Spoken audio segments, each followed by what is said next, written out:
우리 제주도의 물 사정, 즉 식수 사정에 대한 옛날 글이 있는데 1702년에서 3년 사이에 제주도 목사를 지냈던 이형상이라는 사람이 쓴 남환박물이라는 책이에요.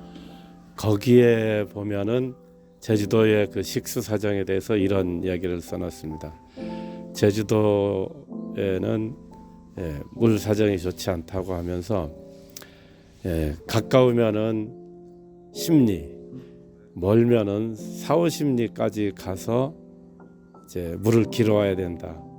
근데 또 그런 물도 바닷가에서는 물 맛이 짜서, 그러니까 이 형상 본인의 입맛으로는 짜서 마실 수가 없는데 이 제주도 사람들은 그 물이 짠 것의 괴로움을 모를 정도로 그렇게 먹고 살고 있다, 이런 이야기가 있거든요. 그러니까 우리 제주도의 중산간 마을에서는 용천수가 나는 마을이 별로 없죠. 지금 여기 소길리에서 가까운 유수암리에는 물이 좋은 물이 나죠. 또 산 넘어 남쪽에 가면은 뭐 강정마을 같은 데는 아주 물이 좋죠. 그렇지만 그렇게 물이 좋은 동네는 극소수이고, 대부분의 중산간 마을에서는 식수를 해결하기 위해서 연못을 팠죠. 그래서 물이 고이도록 한 다음에 그 물을 먹었는데, 사람 먹는 물 외에도 우마급수용으로도 연못을 파고, 그러니까 한 마을에 연못 하나만 있는 것이 아니라 연못이 여러 개 있을 수 있었죠. 봉천수의 물을 이용하게 되면은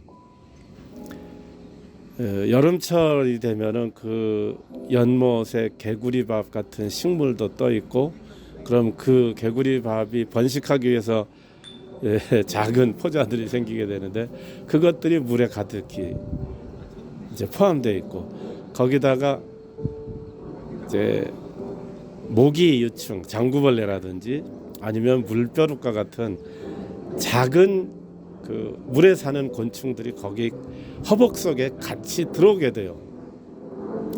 제가 이제 태어나고 자란 고장도 중산간 마을인데, 그런 물을 떠다가 그냥 물항에 부어 넣으면은 먹을 때 그걸 같이 먹게 되니까 물항에 비울 때에 위에 헝겊을 덮는 거예요. 광목이나 무명 같은 것으로 덮어서 꽉 맨 다음에 그 위에 천천히 물을 부으면은 각종 그 작은 곤충류들이 그 헝겊 위에 이제 걸러지게 되죠.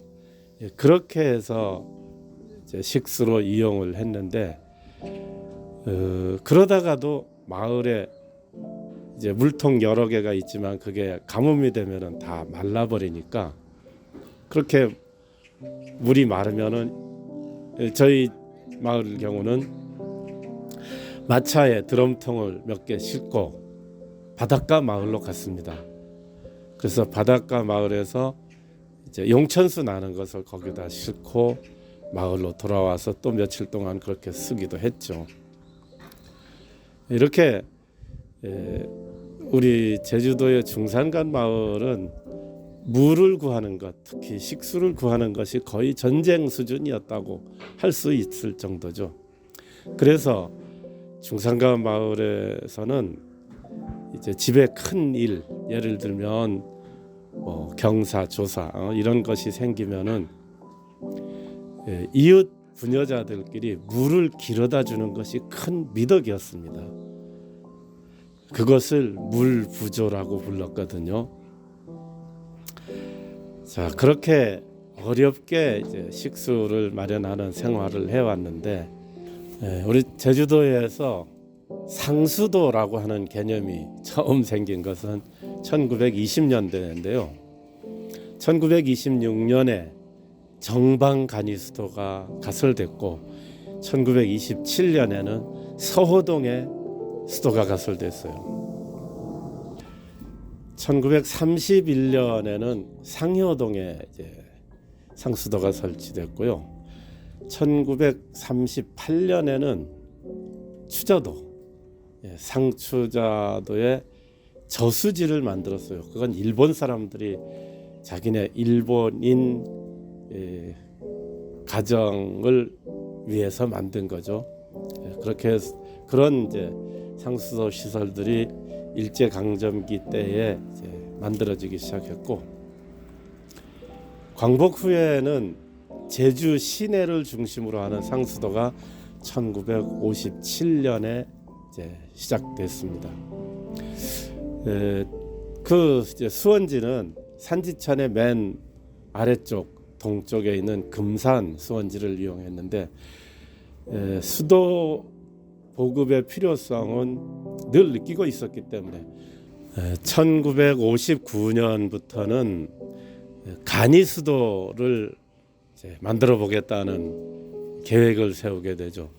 그러니까 간이 수도라고 하는 것은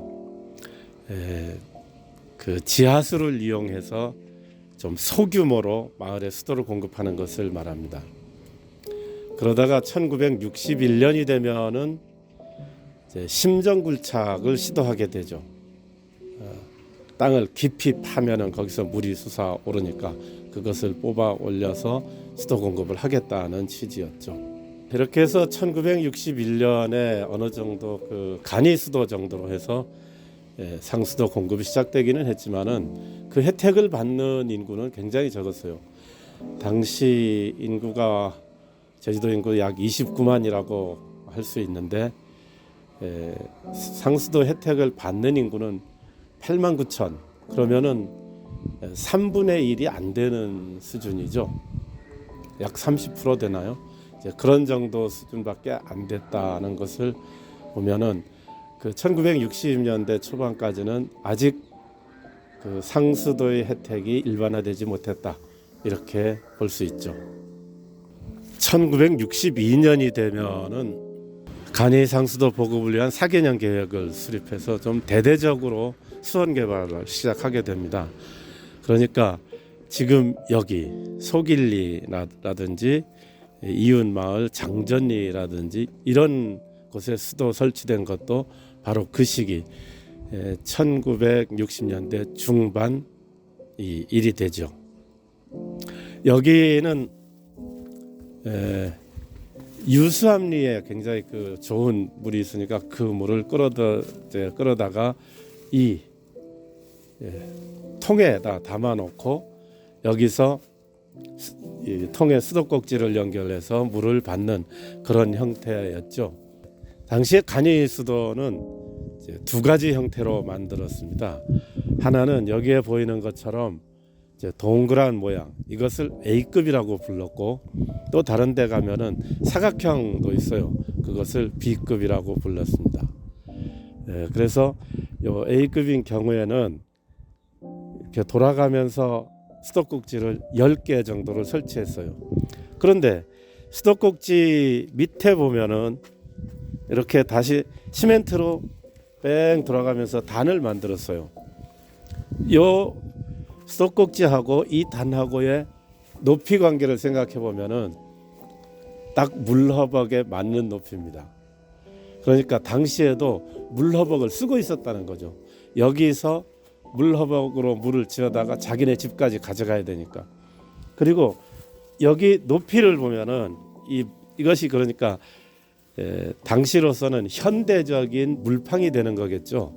그 물팡의 높이를 보면 이 물구덕을 지고 일어나기에 딱 알맞은 정도의 높이로 되어 있습니다. 여기는 지금 흙이 많이 메워져서 낮아졌지만 이쪽은 이렇게 덜 메워진 쪽을 보면은 높이가 물구덕을 지고 딱 일어나기에 좋은 정도의 높이로 이걸 설치했음을 알 수 있습니다. 더구나 여기 경사를 안쪽으로 들어가게 만들었잖아요. 그만큼 그 물구덕 지고 일어날 때의 편의성을 이제 생각해서 만든 거죠. 이 위에는 이제 거의 평평하게 되어 있는데 네모난 구멍이 있어요. 거기서 이제 밑으로 들어갈 수 있도록 철근을 구부려 만든 사다리가 있는데 그것은 밑에 내려가서 청소할 수 있도록 하는 이제 시설이었죠. 자, 밑에는 물방 시설이 되었고 이 위에는 또 이렇게 모자의 차양처럼 마치 밀짚 모자 차양처럼 이렇게 만들어져 있는데 이것은 뭐 뜨거운 햇빛을 가려주거나 아니면 비가 올 때는 비를 가려줄 수 있는 시설이죠. 속일리에는 여기하고 또 한 군데 더 있어요. 그런데 현장에 가서 보도록 하겠습니다.